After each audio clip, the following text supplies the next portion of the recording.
Scan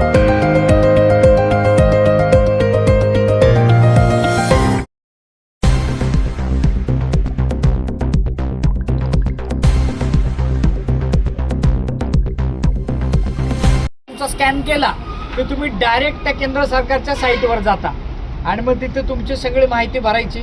hardly किती 5 मिनिटं 3 ते 5 मिनिटात एका माणसांची नोंदणी होते. नोंदणी झाली की तुमचा फॉर्म जनरेट होतो त्याच्यावरती. त्याचा स्क्रीनशॉट काढून ठेवा म्हणजे तुमच्याकडं ते तुमच्या रेकॉर्डला प्रूफ राहते नोंदणी झाल्याचा. बरोबर. आता हा QR संबंधित तुमचे अजून कोण राहिले असतील त्यांना शेअर करा.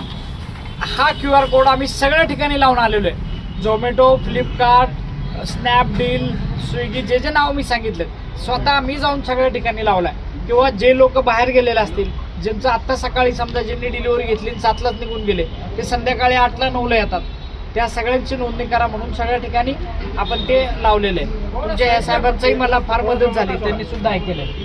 हां ठीक आहे, चालेल. आपण ही नोंदणी करू. प्लॅटफॉर्म वर्कर जे आहे त्यांचं नोंदणीचं पोर्टल चालू केलेलं आहे. तुम्हाला माहिती आहे का? नाही. आम्ही त्या नोंदणीच्या दरम्यान प्रत्येक ठिकाणी 1 to 1 फिरलो आहे. मी स्वतः माझी टीम घेऊन ॲमेझॉनच्या तिथे गेलो आहे. सकाळी ॲमेझॉनच्या आम्ही लोक नोंदीत केलेत, फ्लिपकार्टचे केलेत, स्विगीचे केले, ब्लिंकेटचे केलेत, झोमॅटोचे केलेत, जिथे जिथे आम्हाला सापडतील. पण तुमची संख्या कशी आहे, विखुरलेली आहे. आणि बऱ्याचदा असं होतं की आम्ही त्या माणसाला थांबवतो पण तो नाही साहेब मला 15 मिनिटं डिलिव्हरी द्यायला जायचं. म्हणजे त्याच्या मागे दिवसभर त्याची पळापळ आहे. त्याला टार्गेट पूर्ण करायचं आहे, नाही तर त्याला परत ते काय फाईन बसतं वगैरे वगैरे. तर आता योगायोगानं तुम्ही तुमचे प्रश्न मांडण्यासाठी या कार्यालयात आलेलाच आहात. तर माझी तुम्हाला सगळ्यांना एकच विनंती आहे की जेवढे आपले प्लॅटफॉर्म लेबर आहेत ऑनलाईन सिस्टीमवर पोर्टलवर काम करणारे, त्या सगळ्यांची नोंदणी गिग वर्कर म्हणून प्लॅटफॉर्म पोर्टलवर होणं आवश्यक आहे. आज रोजी परिस्थिती अशी आहे की गिग वर्करच्या कामगारांसाठी सध्या जे काय आहे त्याच्यात केंद्र सरकार त्याच्यामध्ये ते लोकांचा डाटा गोळा करत आहे. बरोबर. भारत सरकार त्यांचा डाटा गोळा करते आणि भविष्यात त्यांना ज्या काही योजना लागू करायच्या त्याच्या अनुषंगाने आधी डाटा महत्त्वाचा आहे की ह्या योजनेखाली किती लोक काम करतायत. बरोबर.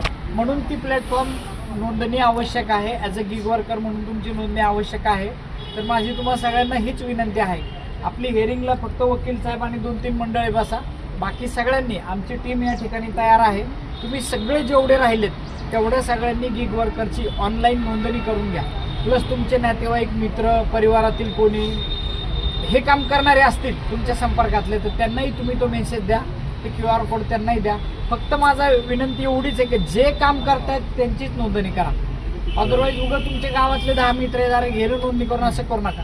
कारण की ते पुन्हा उद्या क्रॉस व्हेरीफाय पण होणार आहे तुम्ही खरंच काम करताय की नाही करताय. म्हणून जेन्युइन जे काम करणारे आहेत तेवढ्यांनीच फक्त ती नोंदणी करा. बरोबर.